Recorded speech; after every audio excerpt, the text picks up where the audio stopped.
Hello, all, and welcome to the Fantasy and Sci-Fi Fanatics podcast. I'm your host, Daniel Coolbaugh. Today, I have a very special guest, Sean Gregory. Sean, how are you doing today? I'm doing great. Thanks for Excellent. having me. Yeah, of course. I'm trying to remember where I saw where I saw the Growing Darkness, like the cover, and I was just like, yeah, that's my thing. I had to follow you on a couple social media platforms like right away. So I was glad that we could connect, and I was hoping to get somebody with your books type of flavor in pretty early in season 4, which is our next season. But I had somebody drop, and you guys were very easy to switch around. I think people think I do it randomly, but I actually try to, get specific things for each season. So I'm so glad that, we could get you on, a couple months earlier, to be quite honest, because that probably would have been until October, November. So I'm so glad, that, you come on a little earlier, and, we can talk to you about, your books and your writing, and hopefully get you some sales a little earlier than we would have. So, well, here's the thing. The book comes out October 31st, right? Yep. Yeah, but it comes out October 31st is when it's getting released. It's not even quite ready yet, but it's so close. And so this is actually perfect timing for me because I'm trying to drum up that you need people to know. I need you to know about the book, and this helps. Yeah. Well, I was thinking, because I'll always ask people the release dates, and when I was looking, I had some other people that were a little bit further out. You and I are in the same boat, right? Because I think I will be about probably 3 weeks before you with my first novella. So I'm right there. I'm just finishing up some things. So I know all about that, because I got to try and do this all summer with my own stuff, and with on other people's podcasts too. So it actually worked out, I think, seamlessly, because this will release shortly before that, and you'll hopefully, get a little bit more, attention. Are you doing pre-orders? I totally forgot to ask you before we started. So the plan is to do pre-orders. I'm trying to figure out how the logistics of that's going to work. I'm not doing it the way that most people do it from a self-published standpoint. I mean, I'm hoping to get traditionally published, but since this first book will likely be self-published, and that looks like the path that I'm going to go, I'm trying to do it in a way where I still can get into bookstores. Yeah. So I'm working with local bookstores here. I'm having a launch party here with one of them, Riverstone Books. I'm gonna shout you guys out. Here in Pittsburgh. So this is good because it's given me the chance to. I'm still working through we're at copy edit now and line edit now. So we're just fixing the little things now. The content structure, everything's done. The rewrite was done. That slog is over, thankfully. So this is just a timely chance to get the word out and get that self-publishing so that I can do pre-orders. Got to figure out the logistics of it. Yeah. And for, like I said, I always say this is like a journeyman's podcast. So for people that are wondering, who maybe haven't been here before, there's different things, like you could do KDP Direct, you could do Kindle where you're exclusive to them, which has its perks, has its downfalls, but you can also do wide. So, people always ask me, what are you doing? I'm like, I have my, right now I'm doing KDP and Kindle Unlimited and stuff like that. So I think it's a little bit easier for me than some of my friends that decided to go wide. There are other things I think I'll go wide for. I noticed the novellas for myself seem to do better. So at least for our audience, those are kind of things, you can take a look back at our podcast. You can go, and look out, at some other ones. But that's really what Sean and I are talking about here. But it's always good, I think, for new people to have the information. And if you want to know how it is to do either one, anybody in the audience, you can literally go to anybody's podcast or go to any Discord, Facebook group, and those authors will literally tell you exactly how it is. So it's interesting. Right.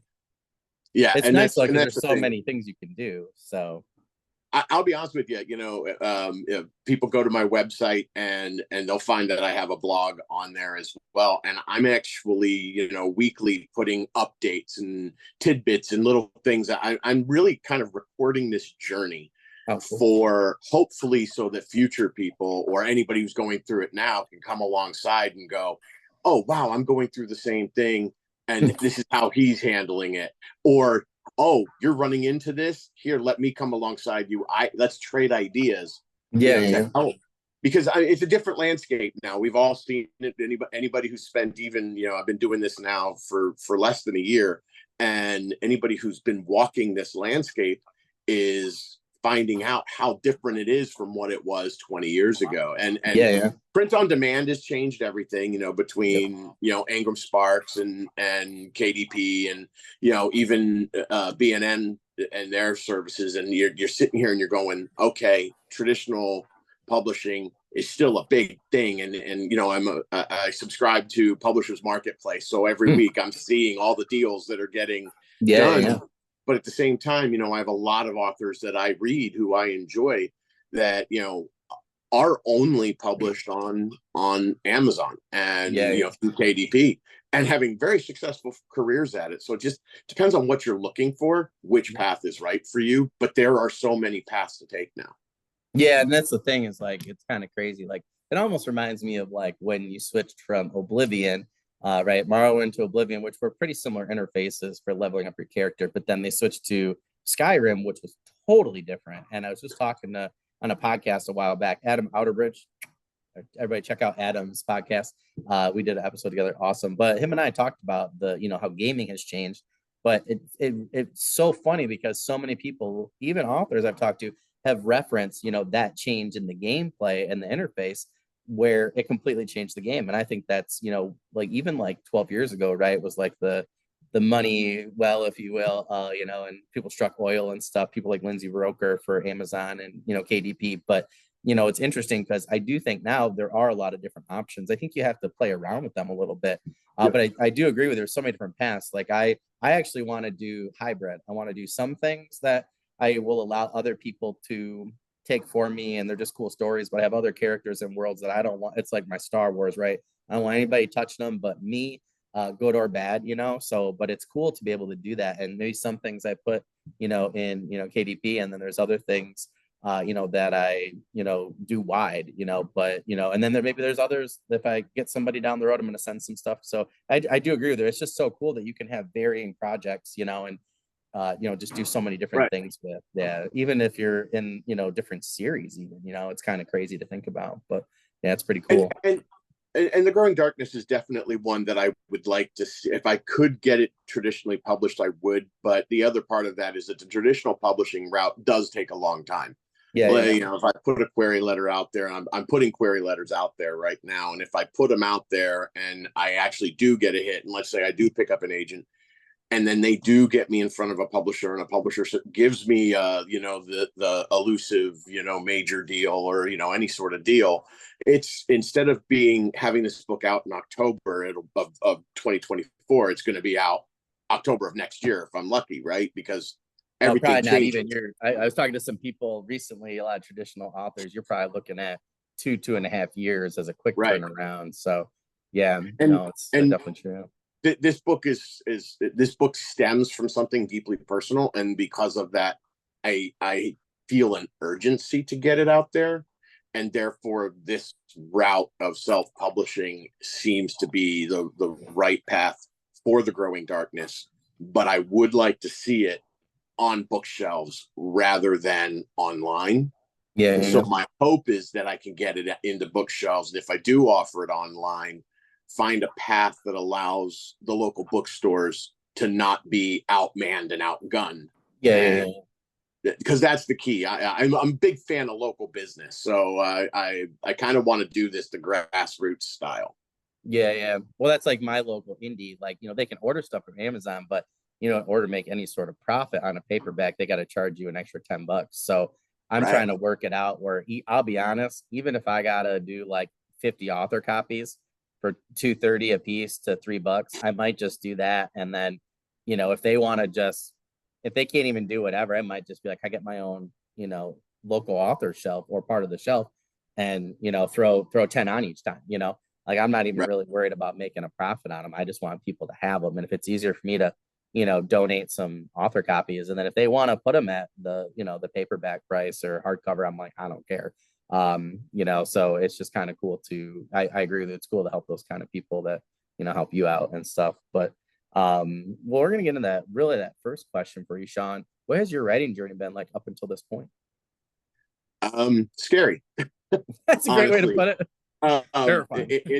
it's terrifying. I mean, I've been writing since I was 12 years old. I have been putting pen to paper and coming up with ideas and scrapping them. And I've never had, to be honest with you, I'm very, uh, I suffer, you know, not to be a cliche, but I suffer from imposter syndrome. I always Oh yeah, feel yeah. never good enough and nothing I do is actually good enough to share with anybody. And it's like I have all of this confidence in my work life. I get into my work life and, you know, doing what I do for a living, the thing that pays for my mortgage and everything.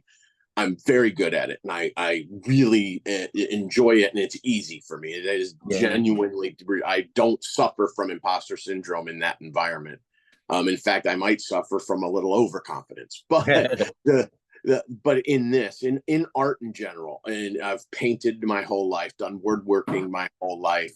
I you know tried to be an actor many years ago. You can actually find me on IMDb. It's embarrassing, Oh, that's cool. but it's the in everything I ever tried to do creative, I always felt like I just didn't have a voice. Like I had to have something important to say or it wasn't worth saying, and therefore everything just seemed like garbage. And so I just threw it away. I never had the courage to share any of it with anybody. um uh, uh, I wrote the first draft of a different series of books that is also coming out next year. But I wrote the first draft of the first book of that series and finished it in 30 days. I Wow. started it on September 1st of 2022, and um, on October 1st of 2022, that book was done, and I started the second of that series for that month. And you know, but then I set it aside because some things happened, and I just kind of walked away from it for a while, and I didn't go back to it. December 1st of last year, I was dealing with some very real mental health issues. And in dealing with those issues, I came to, and they were long seated. It started with the loss of somebody very close to me just before the pandemic. Devastated me. Like it was crushing, to be honest with you. And then the pandemic came, and I was kind of in this echo chamber of just me and my wife. She has serious health issues, so we were one of the ones that had to lock down fully because she has no immune system. Oh yeah. And so I lived in this room, in this basement here, you know, in my office, working from home through the entire pandemic. And I'm used to traveling, so I always was around people, and now I'm around nobody. And I Yeah. had this devastating death happen, and I had to deal with that while dealing with everything else that was going on. And so I was muscling my way through it. I thought, you know, oh, I'm fine. I'm fine. You know, I'm a Gen Xer. We just toughen everything out. You know, like we just suck it up and move on, right? Rub some mud on it and keep going, right? Yeah. December of last year, I came downstairs in the morning, and I looked at my wife and I said, I'm not okay. I'm not okay. I am faking it. And I am faking it in such a very real way. Every night I lay down in bed and I think about and obsessed with the idea of suicide, not taking my own life, the Yeah. idea of it. Yep. Yep. That was the moment that I looked at her. And when I said that, she goes, I've been waiting for you to tell me you're not okay because you have not been okay for 4 years. And I said, but I think I have an idea. And I said, I want to write a book where the character is based on these two people that I've lost in my life to suicide. And I want to put it in a fantasy world. And I want the main character to be an amalgamation of these two people. The book wrote itself. Yeah. That was the starting point. That's all I had to go on. And I just sat down. She said, I think you should do it. And then when I was done, she said, I think you should publish. And that's when it got real scary, because I got through the first book, the first draft of this book, and I realized that I had poured my soul out. I had literally, for the first time, not held anything back. And that's scary. Yeah. Yeah. Because now I'm putting it out there for the rest of the world. And let's be honest, social media is not kind. Yeah. Yeah. Yeah. It's, you know, and it's like, well, okay, we're doing this. And from that point, while it's been scary, it's been a roller coaster. I gotta be honest with you. It's just kind of took off. Like it's like we hit max Q and we're straight up into orbit, and here we are less than a year later about to be published. Yeah, And yeah, so in answer to your question, that really is how the writing journey has been for me. Is it's been this emotional roller coaster that has been incredibly scary, incredibly rewarding. It's been exciting, and to be honest with you, I'm okay. That's what my writing journey has been. yeah, yeah. Is I went from being not okay to being okay in what's it been now? We're looking at June 25th. So in 7 months, I've had this radical change in perspective, and it allowed me to deal with all of these thoughts that I would lay in bed every night and couldn't fall asleep. Yeah, yeah, yeah. So, not to get all serious and all, it is a very serious topic that I deal with in my book. I mean, I'm just going to tell you, I'm going to tell my readers, I'm going to tell everybody reading this. Yeah, You yeah, need to understand one thing. There's trigger warning here for you. My character, the main character, is suicidal. yeah. He is deeply depressed, high anxiety. He is broken, and he's just trying to find his way through the world. Yeah. I mean, I think it's sorry.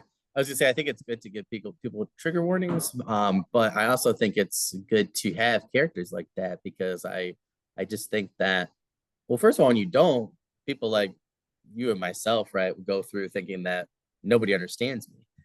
So when you can come up to a character like that who's dealing with those similar things, it's you're like, oh, this is somebody that understands me.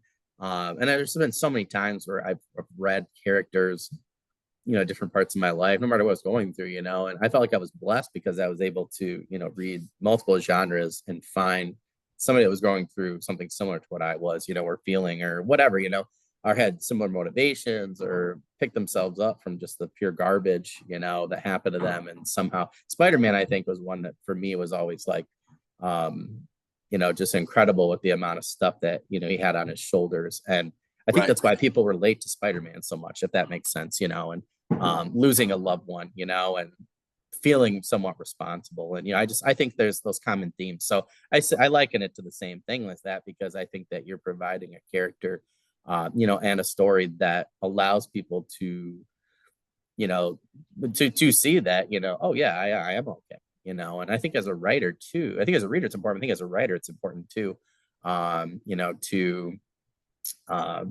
write certain things so that you can heal, if that makes sense. And I've totally done that through a current project I'm on and a couple. So yeah, I totally get that. But I think it's important because some people they're worried about trigger warnings, right?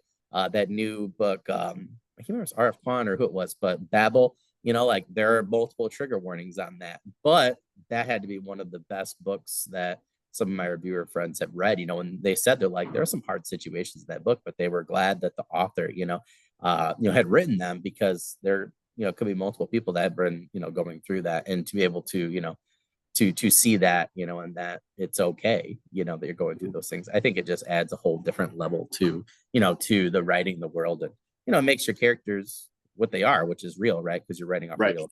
So yeah, and that's the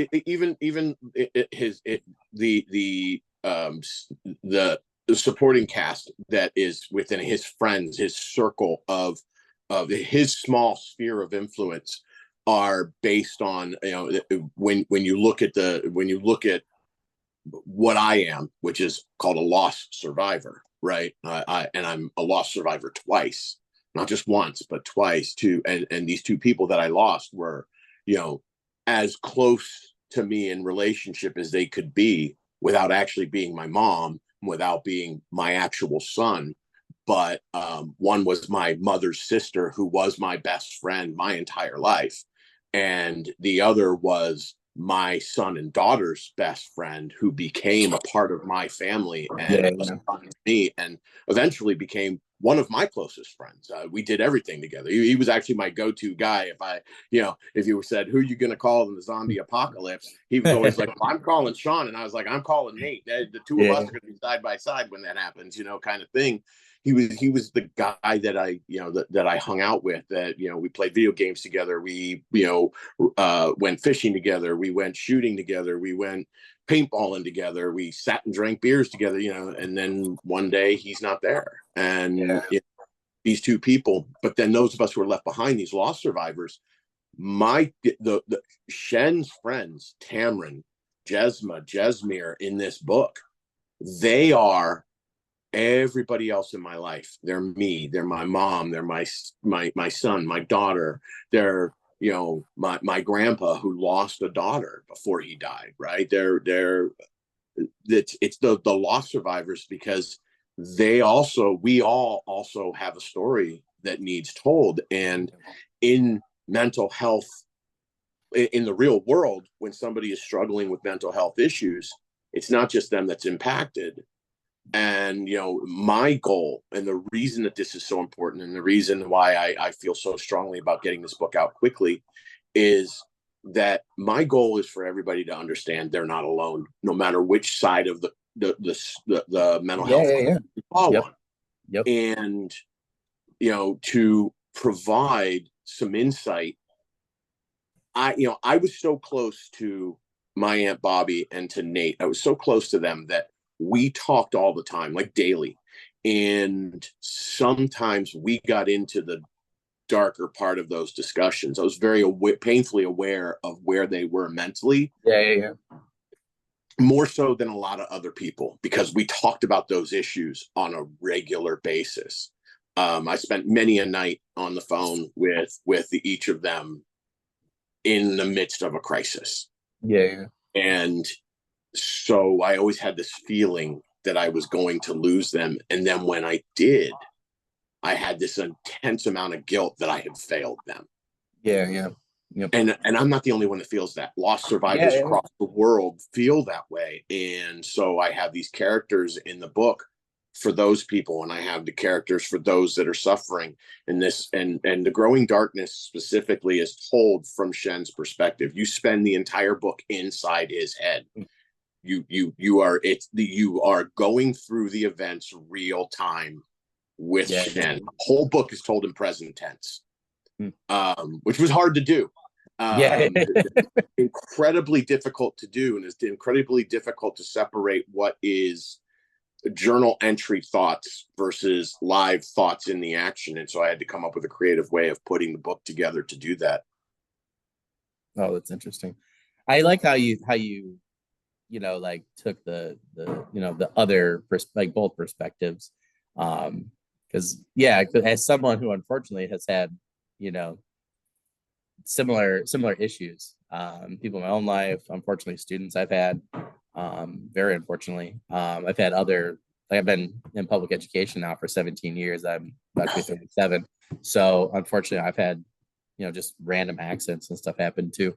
So there's just always those kind of questions and things go through your mind. And anniversaries come up and stuff, and anybody who's had those can attest. You're just like in a different headspace before, during, and after, for whatever period of time. Right. But I mean, so I like that you had both perspectives there. I think that that's like really powerful. And again, that's real, right? And you're writing, from both perspectives there. So I don't know. I think that you'll see a lot more positive feedback doing it that way than, I don't know. I read somebody's a while back that was trying to do something similar, but it was like just fluff. They just did it to do it, and it didn't really have a purpose. And I heard them talk about it too. They're like, well, this is a topic. I'm like, well, like, you probably should pick a different topic. Like, I think certain people can write from those perspectives, but if you're trying to do it to make a profit, it's probably not the best thing to do. But if you're doing it, you know what I mean. Not that you're doing that, but this person that I was reading, it was hard to read. So I just like that you have both perspectives there. I think that you'll get a lot more positive feedback from that. Because unfortunately, there's been people, you'll get so many readers, right, from both sides. And I think I think that a lot more people will be able to to connect with your characters and your story that way. So, but I also think it's good too, because we talked a lot about the last 3 seasons. Talked a lot about the pandemic, and it just, like, there's so many authors like you and me that's had certain experiences. And I just always tell people like art's the best outlet, and Yeah.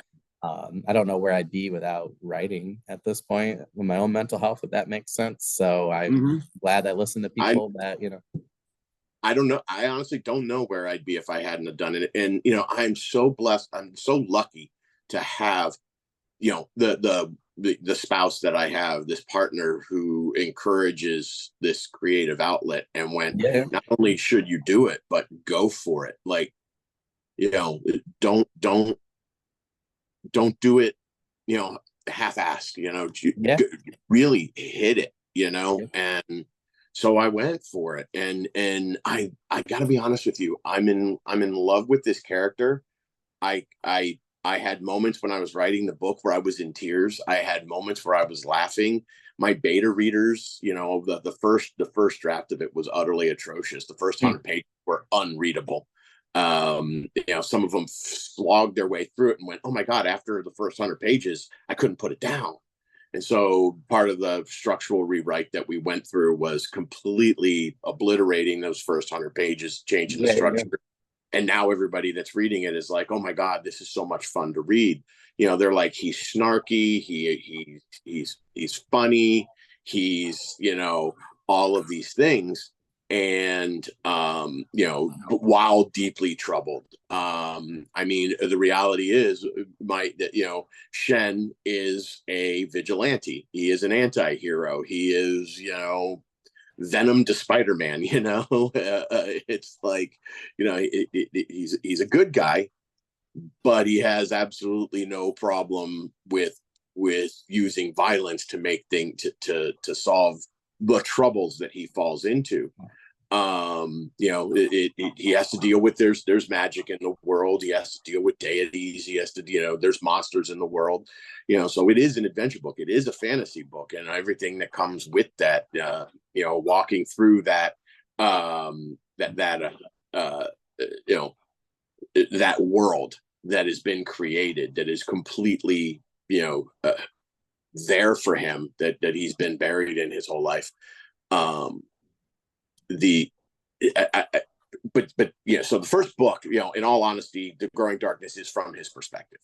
You get to meet his friends, you get to know his friends, you get to know the people that are there alongside him. You get to watch him grow through some very troubling things. You get to see him go through some really, really, really hard adventures. The second book will be from his perspective as well, but the third book is from the perspective of everybody else. oh, interesting.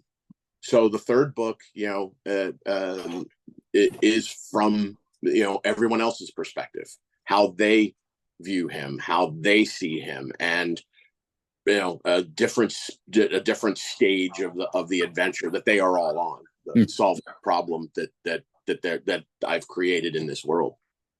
that's cool. Well, we definitely want to go over this tagline because I absolutely loved it from your website. And then I love the description that was underneath, but I love the first tagline. What if the world you knew was a lie? So I'm kind of curious, how you came up with just that idea in general and just like things from, from the world building perspective and his perspective. I'm just curious at what if the world you knew was a lie? Like, where did that kind of idea and concept come from? It's just So so interesting. yeah, it's a tough question, because and we talked about this a little bit before. I do not subscribe to the common belief of what the world is. I'm a little bit, I'm a little bit out there, I think. I feel like the world we live in one form or another, is actually a lie.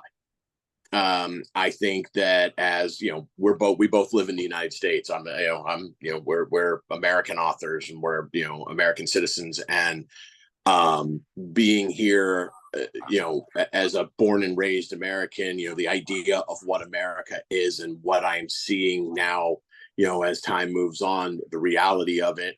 I feel like, in many ways, the world we live in is a lie. I also feel like the world in general, that what we believe the power is, and of whether it's political or financial or whatever, I don't think we know the truth. And I think that what I fear is that the actual truth, well, forget about what we're all fighting on, which side you're on or aren't on, what country you're from or aren't from, how much money you make or don't make, that 99.999% of us have no clue how the world really works. And we have our view of how the world works from our own little microcosm, but also from our, what I'll call our collective belief of what the world is. I don't think any of us really know. And I feel like if the truth ever actually did come out of what the world was, it would devastate most of us. And I think it would destroy the world. I think that it would become one of those things where we were running around, either partying until we were dead and anarchy would ensue, or it would just devastate us all into the point of we'd all have a mental health crisis. And so that was the first thing. The second thing is that, the origin of the earth. I mean, I'm a scientist, right? I work in the space industry. I work in technology. So I'm a big banger, right? It's what I am. And I know it's probably going to alienate a lot of people, and hopefully that doesn't turn them away from the book, because it is a really good book. But the reality is I don't know that that's true either, any more than anybody else knows. Whether somebody believes in a creator, they believe in an algorithm, they believe that we're the Matrix, or they believe that we're the Big Bang and it's all happenstance. None of us know what it is, right? So I created this world, and when I created this world, I realized that the world I created, as I created it, is a lie. And Shen is the only one that knows it. But he doesn't know it yet. He just doesn't believe it is what he sees. He doesn't know. He's going to be the one to figure out that the world that he has known his whole life, and that includes everything, that includes his own past, that includes his belief on who he is, who his father was, who his mother was. Everything about his life is a lie. And everything about the world he lives in is a lie. And he's going to be the one to figure it out. And then he's going to have this existential crisis of, because just imagine if you knew the world was a lie, and you knew the 100% truth, and you knew that it was going to wreak havoc on the world, and that people were going to get hurt if you revealed this. What do you do? What do you do? Do you tell everybody? Do you bring it all crashing down? Or do you take it to your grave knowing that that the chances are you're actually going to make things worse, not better? Yeah. Well, I think that's always the greatest question in the Matrix for me personally, was why didn't you start pulling everybody out, And I'm like, because then you have to feed all those people. There was all these other things. Like I was in a talk, right? And we were just doing something for fun, right? And then it was supposed to be a warm-up question.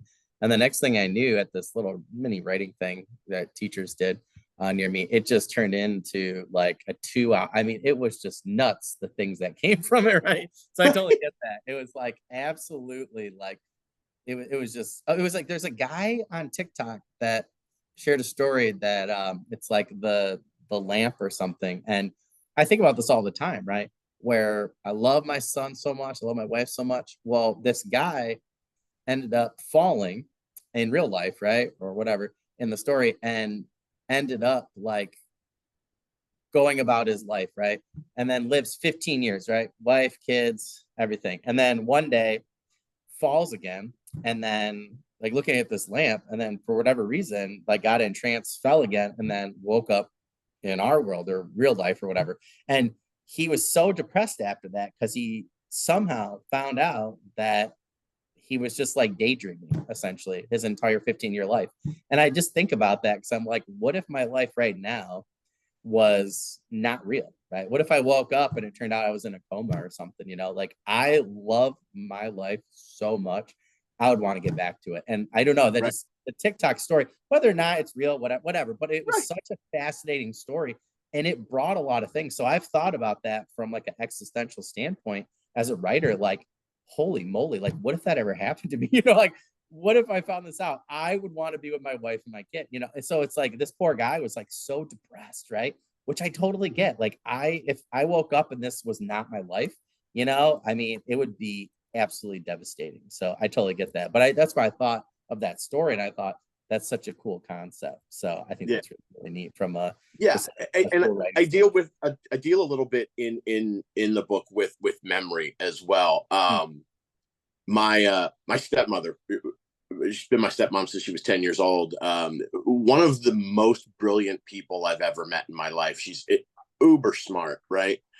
Um, and you know, she said to me one time, when I remembered this, and I've remembered this my whole life, and I don't know where she heard it or learned it or whatever, but she said, you know, there's this theory. I think I was like 10 when she told me.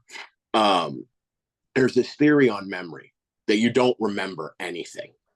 That what you remember is the last time you remembered something. So you take a memory, any memory, and you know you've thought of that memory before. Like you know, it comes back. You've told the story before, and the theory goes that you don't remember the event. You remember the last memory of the event. That every time Oh, you remember interesting. it, you're creating a copy of it in your Yeah. memory. Yeah. And that's where you lose some of the stuff, the details. And if you think about how eyewitness testimony, two people witness the exact same thing. I have a brother, we fight all the time. My brother Jay and I, we just argue, right? And what we argue about more than anything else is some event. Pick up an event, anything that happened. Remember when we went to it and we did this? And I go, we never did that. That never happened. Yeah, And yeah, then yeah. not you know, a year later, I'll say something. He'll go, no, that's not how that happened. No. You're completely confused. But you know, one of you swears that's how it was, and you're telling the truth. You swear that you believe it. You believe this story with your whole heart, and you're like expecting the other person to be like, yeah, no, I remember that, and the other person's going, huh? And you know, my wife, we've been together 12 years, and there are memories in that 12 years where she Oh, swears up and down it was me that was there, and I'm like, I was not there, right? And so you think about it, you know, one of the things that the other theory says also is that when you're trying to remember things and you're trying to bring things back up to the forefront and you're trying to relay them to somebody else, there's gaps in the memory. There's memories that you know, as time gets farther apart, those memories get closer and closer together relative to where you are today. And so then eventually they become so close that you have two memories that are on top of each other and you're mixing them up and you don't realize that this is yep. happening, but it's happening because you're picturing it in your head and you see everything together, but the two could be separated by the span of a year or more, but Yep. you put them together. Or you take a memory and you're missing some gap in between these two memories. And so you fictionally recreate the connection between them, though you don't know you're doing it. It feels real. It must be because that makes sense, but it isn't. And so now the memory is also tainted, right? Yeah, And I yeah. kind of deal with that in Shen's world because that is when we think about how we just define ourselves, our own anima, our own id, right? We're the sum total of our memories as we perceive them. That's really what we are. And the Yeah. person that we put out in the world is based on those memories, on how we deal with those memories, whether it's trauma or joy, whether you know it's fear or excitement, whatever it is that that these different things and these events that have shaped us. What if those aren't real either? And so that's, you know, back to that blurb, that you know, what if the world you knew was a lie? That's kind of where all of that comes from. And it didn't happen, it wasn't planned that this is where that went, that this story went that way. Like I said, I started off with just a character that I wanted to tell his story. And then when I started putting him down on paper, these things started happening to him. And as they started happening, the world started to form around the events. And then as the world started to form, I had to dig deeper into that. And I'm like, well, why is that? Well, why is this person thinking that way? Well, why is this person there in that moment? Well, why is Shen in this environment right now? And how did this environment come to be? And Yeah. you start digging into it, and all of a sudden you realize, wait a minute, you just made the whole thing up. Poor Shen is living in a world of a lie because he's a fictional character. And then I started thinking, well, you know, there's this whole theory of that we live in a simulation, right? Yep. There's that simulation theory. Yep. And my wife and I sometimes, not jokingly go, it does feel like a simulation sometimes. And then I got to thinking about, you were talking about, you love your life, you would want to go back to that. Well, just imagine this. What if your memories from this very second back were just uploaded to you this very second? And the reality is that 35 seconds ago, you and I were not sitting here having this conversation. You and I were off doing something else, but now the algorithm has rebooted itself and inserted us in this moment. And I got really freaked out by that. And so that's kind of where the whole what if the world's a lie thing came from, and where Shen has to navigate. He is not in a matrix. It is not a simulation. His world, he's living his life. It's just his perception of the world is what's a lie. Well, it's interesting, for me as a historian too. There's so many things that I really do. There's so many amazing, I think, pieces of evidence out there to suggest that what I'm teaching right now, particularly for like ancient history, is not what really happened. So I just thought it was interesting because I talk about it all the time, and there's a lot of things that we don't want to look into, and the money goes to things that people want to keep proving and is really shied away from. I would say I think the Sphinx is an interesting example, but I just like that because there's so many examples I think where I'm like in my line of work I'm like, oh my god, like that just really hit. But I do want to talk about book one in particular because we've talked about the world building a bit, you've talked about the writing, but I want to make sure our audience really gets like, what is book one in general about that way. And I love that you already have I just want to mention real quick to you and our audience that they got to check out your website because you got an amazing website, and I love seeing you already have that general blurb up for book 2 and 3, and to be able to read all three are really cool. So I want to make sure the audience does take a minute to, in the description below us anywhere where you can listen to this podcast or watch it, please make sure. I always like to point out great websites and resources. So if you want to see how to do something, I'd say, Sean, people should go check yours out. But I want to make sure that we definitely talk about book one, because it is coming out soon.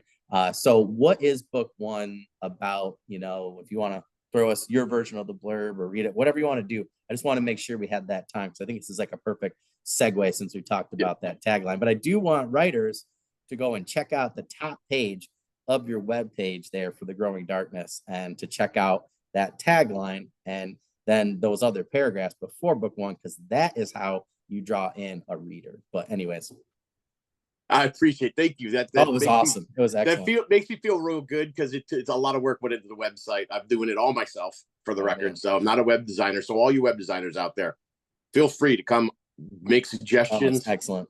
But I'm proud of where it sits right now, but definitely needs some work. But I appreciate it. I'm really pleased with the fact that you feel that way. So book one, in a nutshell, what we have is a reclusive vigilante who has shunned the world, who is on his way to commit suicide. And on his way to commit suicide, stumbles across a set of twins who are in the midst of being attacked by bandits. And he chooses to rescue them because that's what he does. When he sees somebody that needs help, he helps. It's his nature. And in the process of helping them, he discovers that they are kidnapped royals from his home realm, which is not where they are now. He lives in a different realm now. They're kidnapped royals from his home realm. And then he discovers that a warlord with whom he has a personal history with is the culprit of their kidnapping, and Shen vows to protect them and get them home safely. In the process, he discovers that there is a greater conspiracy afoot, and he discovers that there is some things that everyone believes about the world in general that are wrong, and they're all tied together. The conspiracy, everything, and it's about Shen getting the entire book is about him getting these twins home safely, and the evolution of how he heals through the act of service to these royals while dealing with his deep-seated emotional issues, but then learns truths about his past that he has to deal with as well. When I was reading through the blurb the first time I saw the book, I just added you in the book. I just knew like there's certain covers as a somebody that was originally gonna like, I was originally trying to be an illustrator like way back in the day. So I love art. So there's just certain things that, especially now when I'm used to it, right?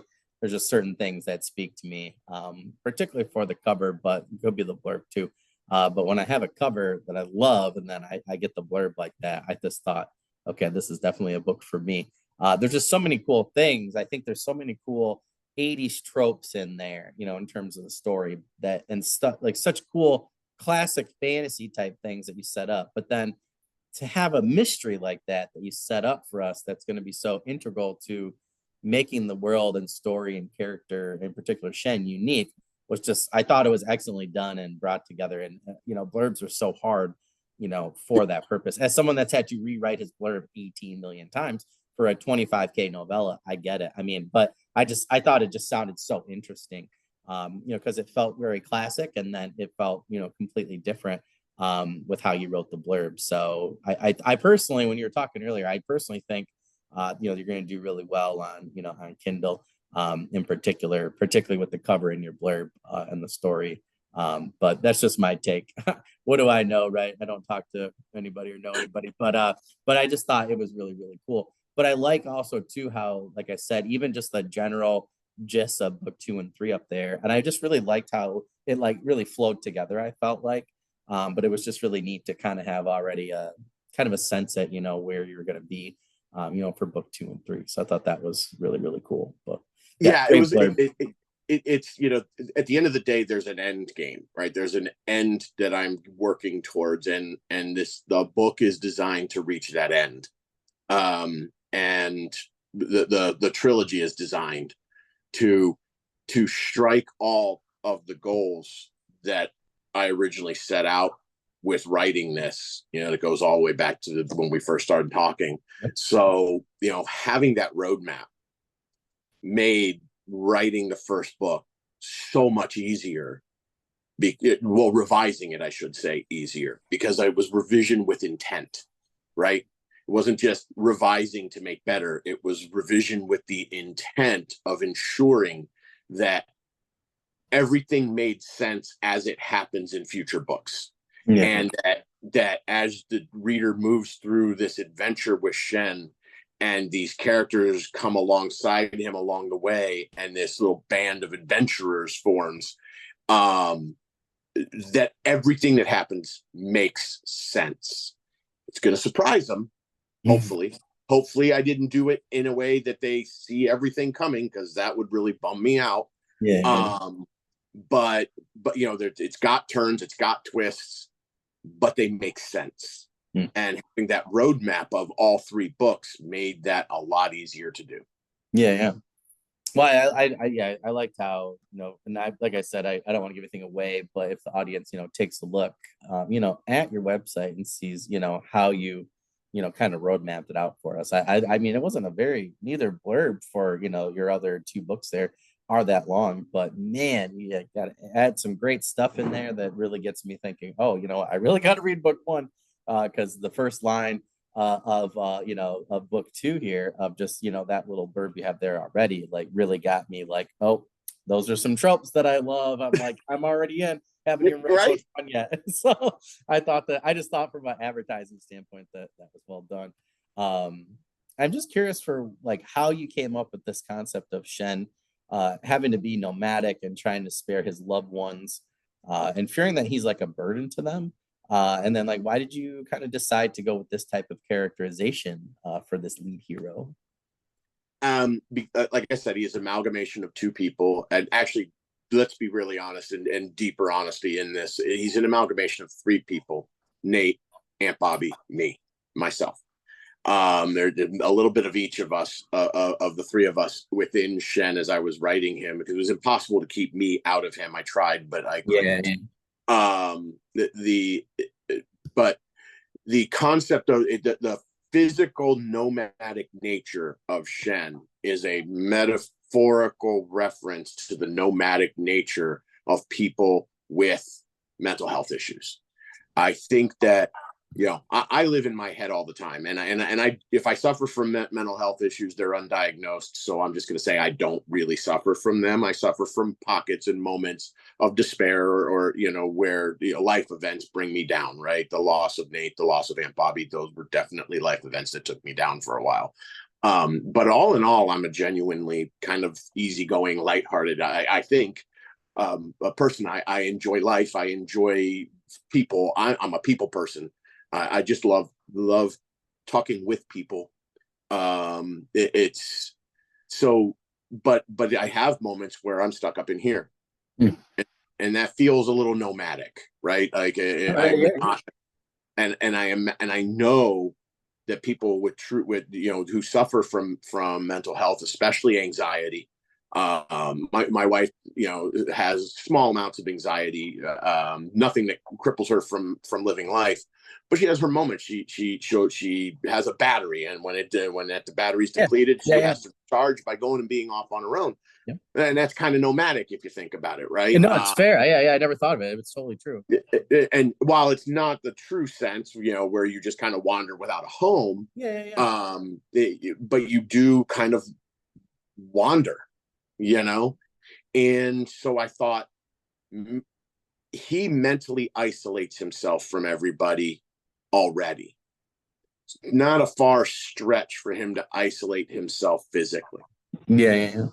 And then that lent to giving it allowed me to have him have this secret identity that nobody knows is him. Gotcha. Right? This Yeah. harbinger, right? Nobody knows it's him, right? And so because of that, because he's nomadic, he just flies in, flies out.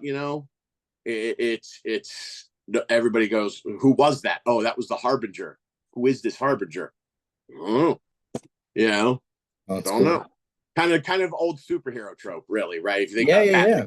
Makes total sense, though. Yeah. No, so and that's where the nomadic part came from, is I wanted to physically represent the mental state. That's cool.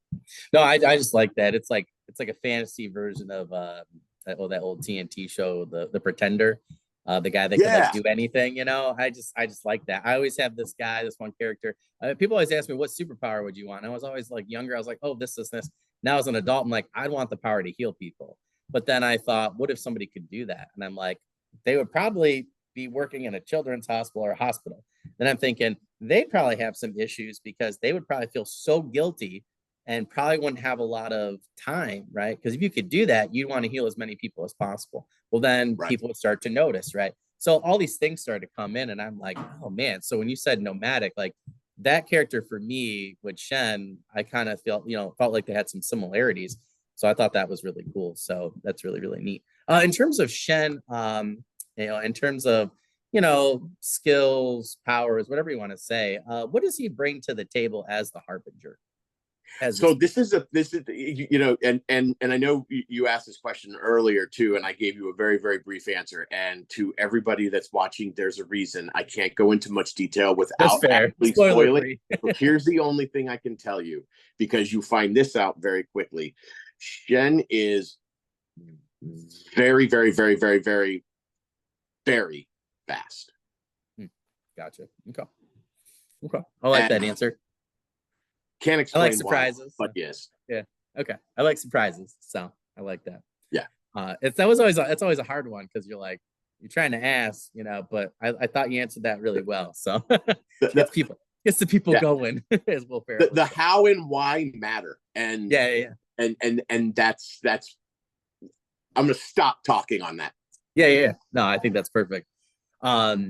So in terms of the most important steps, in terms of like the world building itself, for the setting, I'm just curious, like what did you decide you essentially needed in this fantasy setting, and how did you kind of make those pieces fit into this story?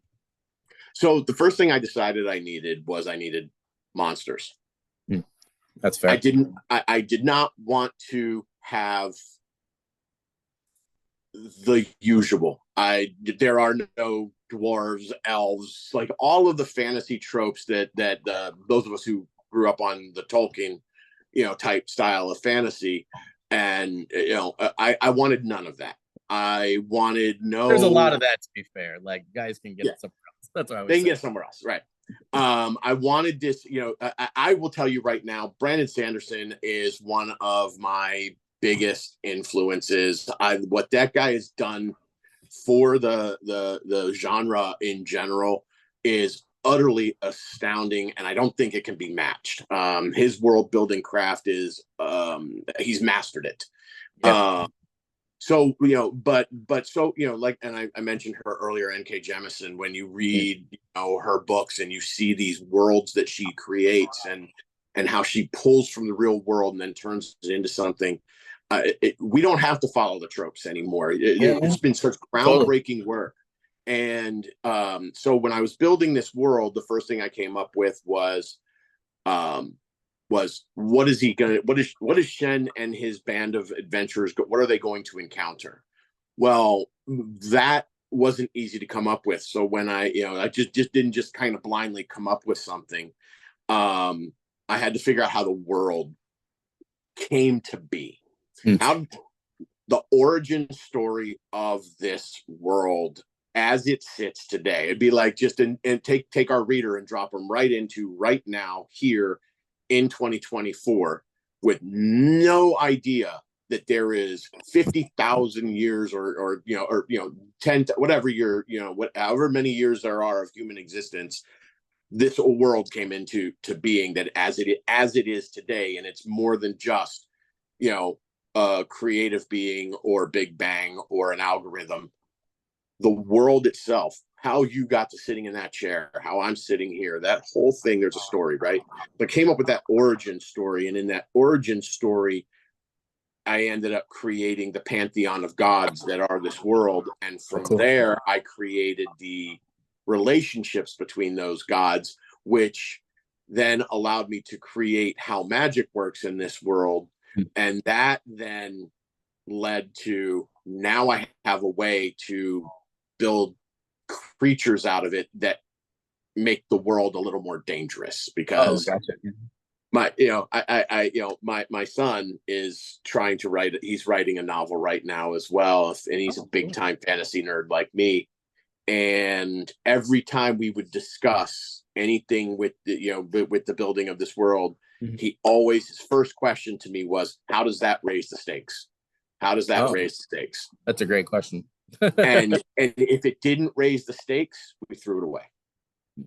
And it was like, every single thing that you put into this has to raise the stakes, otherwise it's fluff. And if it doesn't raise the stakes, don't even bother with it.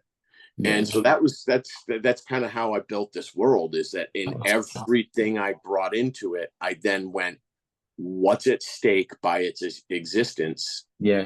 What drama does this create that I may not, and I don't necessarily have to ever deal with it, right?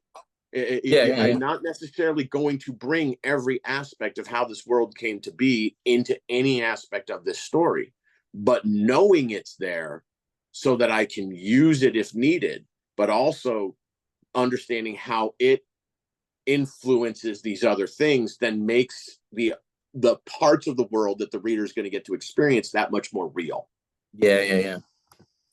So it's always, how do I raise the stakes? That's how I built the world. How do I raise the stakes? I just think that's a great question. I'm just sorry when you were talking, I just kept thinking of, oh, like Pitch Black with Vin Diesel, right? Yeah. And just just those creatures and stuff. And I'm trying to remember who had it. It's called Writing Monsters. I can't remember if it was Orson Scott Card or somebody else, but or like Troy Denning or one of them. But they just had such a great one. It has like almost like a vampire like bat dragon on the cover. And one of the exercises that he leads you through is that same thing. So it's such a great question that you and your son are talking about. So I think that's just a great way to put it, because that's what they're always talking about. Like, if you're putting a creature in there, right, or a monster or whatever, like it has to raise the stakes in some way. And that ends up then when you think about that, right? And then I'll ask you some other questions, but it's really all about doing that for the world building in general or the part of the world you're in. So I think that's just a great way to put it. So we're just, yep, go I'm ahead. excited for readers to experience, particularly I'll just, they're on my website, so anybody who goes to the website will at least see them, or at least read about it, because I don't think I put a picture of them yet. I try not to put too much pictures in the reader's mind. I want them to build the theater of the mind matters a lot. Yeah. But and we all see things differently on our own screen inside our heads. So the Kuska, my son said that he had 3 rough nights sleep after reading the Kuska, all of the events surrounding them. He's like, I had nightmares. He's like, I had nightmares. They scared the holy everything out of me, and I'm rather proud of those. No, that's awesome. And they will, they're an important part of the origin story of the world, and they're an important part of the future of the next 2 books. They're very important. So I'm excited for people to read about those. So if that's enough to get everybody to read the book, you're going to want to experience the Kuska. If you like awesome. Scary things. That's super cool. So we're just wrapping up on time. I just want to make sure we got at least like 5 minutes to just talk about that last one there for you, Sean. Like I said to the audience, definitely check out Sean's website. I like seeing, book 2 and 3, just the general ideas. He kind of made me think differently about some of my things for my second and third novella. I have to say, I'm like, I pretty much know, what's going on with the blurb. So I'm like, there are other details later that I'm switching, but I'm like, maybe I will put that on, because I thought that worked really well to pull me in, if that makes sense. Even, the second and third one into book 1. So I it's always nice seeing somebody do something different like that, because it makes me think, you know what? Maybe that's better to put up with my, my coming soon covers instead of just throwing up, whatever. So I just thought that was done really, really well. But I want to make sure, we have enough time, to talk, in terms of if you have any news, updates, or current projects you can share with us. So I do actually have a couple of current projects that I'm working on while we're going through the editing phase of The Growing Darkness. Book 2, The Darkness Blooms, is the title for that one. Is 50% of the way through the first draft, but it's on hold while we do editing. In the meantime, the thing about being creative is the more creativity you exercise, the more ideas pop into your head. It's so true. This uncontrollable urge to, I carry a notebook with me now everywhere I go, because I just sit down and write stories. And, maybe there'll be a short story, maybe there'll be the seed for another novel or another series or whatever. But The Case Files of Miles Ward is a urban fantasy adjacent series of books. Takes place in 1940s Hollywood after World War II. Miles is a hard-boiled, disgraced LAPD homicide detective turned private eye, who does not believe that monsters and magic are real, but in 1940s Hollywood, they absolutely are, and he takes cases where he doesn't believe that there are supernatural elements to the cases, and finds alternative reasons for them, or has to face into this lack of belief. But he's disgraced, and so he's also an alcoholic. True hard-boiled film noir style detective. So I actually have the first 10 books outlined for that, so that's a current project. Awesome. But I also started an anthology of short stories that I will be releasing next year. The first 6 are done. It'll be 15 short stories called Sierra, the Cyborg Doesn't Want to Kill Anybody, and awesome. Other Oddities of the Universe. That awesome. My granddaughter's name is Sierra, so I named it after her. And it's everything from science fiction to fantasy. And then I also have another work that is planned, outlined, but I won't start writing that until these other ones are done. And it is untitled at the moment, but we're calling it Stop and Smell the Hydrangeas. My wife has a grotesque fear of flight, so she gets to get launched into space by a megalomaniac billionaire. Okay. She's not happy about it. She's like, why would you do that to me? And I'm like, because I think it'd be fun. How do you get home? whole story. So Yeah. those are all things I'm working on right now. So join the website, get on the newsletter. The first newsletter is coming out July 1st. I'm finally going to send people the newsletter. I am giving the first 1,000 copies of the ebook away for free to the first 1,000 people that sign up to my newsletter. They'll get the ebook for free for The Growing Darkness. I plan on doing that with every book. So every book, the first 1,000 copies will go to free for the next 1,000 new people that sign up for a newsletter. So sign up for the web for it. I'm also looking for ARC readers. So if any of your followers are ARC readers, I am looking for them. I just added that to the website as well. There's a form there's a link they can go to that they can fill out the form, answer some questions, and I'm based on their answers, I'm selecting. I'm hoping to have 100 ARC readers by August 30th. So you have to remind me to send you my Facebook group for the podcast if I'm not already, because you can put that right in there, and I'm sure you'll get some takers there. So we have some in there. We have some other authors like myself that tend to bite every so often, and it might take me a while to review, but I always review every copy of everything I get, and I post it everywhere and things like that. So I'll definitely send that to you right after we're done here. That way I don't forget. But that's awesome, Sean. I'm really looking forward to reading The Growing Darkness. I'm excited to start Shen's journey. I just want to remind everybody that they can find any of your links for your website, social media, anything like that, send me and I'll put it right in the description for you.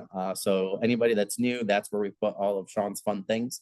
And then you can always go to our podcast website as well, and then go through anything that way. We try to make it easy for everybody. We just want to make sure that everybody is, anytime you're, reading or watching something or read Sean's book, Growing Darkness, please make sure you're reviewing those. I've seen something recently. People thought reviews didn't do stuff. They do with the algorithm. So it helps everybody out, including editors, cover artists like Felix. We talked about Ortiz a lot. Helps everybody out in general, but especially helps out, those people that we have creating content and their team. So please make sure you do that for Sean and his team. Sean, thank you so much. If there's something I can do, like I said, send it to me on social media somewhere. Anywhere you can find me, email me, I'll get it on the blog. And particularly once, we get closer to your release date, make sure you're sending me everything. And like Adrian M. Gibson, he sent me everything so far for him for like Mushroom Blues, and I've got it out to as many people as possible. So feel free to send me whatever, and I will get The Growing Darkness out there, and we'll grow that darkness ourselves if we have to, and help you out in any way we can. But I really appreciate you coming on and, sharing your writing journey and your products with us today. Thank you so much for having me. I mean, it genuinely was a pleasure. And, I was nervous about this at first, but this was great. This was fun. And, to all your viewers, I'm sorry I didn't dress up for anything, but, I had t-shirts made. I literally wear these all over Pittsburgh. I got to be honest with people walking up to me, scanning it, QR code. I love you have the QR code. I love it. Like, got one on the back, one on the front. I'm like, awesome. Come on, read this book. Yeah. Oh, that's awesome. I have to ask, can we get the t-shirts on your website then? That was the only thing I forgot to check the other day. You know what? I did not do that. I have not done that. But it's something I'm working on. Because cool. I would like to do that and offer that to people. Just trying to find a cost-effective way to do it. Yeah, I totally get it. Because I'm not trying to make profit off t-shirts, but it would be cool to have people running around, and if I was walking around and I saw this on somebody, I think I'd probably cry. I'm not gonna lie, I'd probably no, it'd be cool. I would totally buy one. So but yeah, that's really cool. When you do, let me know. I just want to thank you for coming on, Sean. It's been a pleasure. But like I said, if there's anything I can do to help you out, with the launch or whatever, just let me know, and we'll help you out as best we can. So that sounds great. Thank you so much, Daniel. I appreciate it. Yeah, not a problem. Sean, I will be sending you a follow-up email to this. I'll send you the podcast Facebook group invite. So, I hope to see you on social media. But other than that, I will talk to you later, my friend. I hope you have a good rest of the day. You too. Good talking to you. See you later.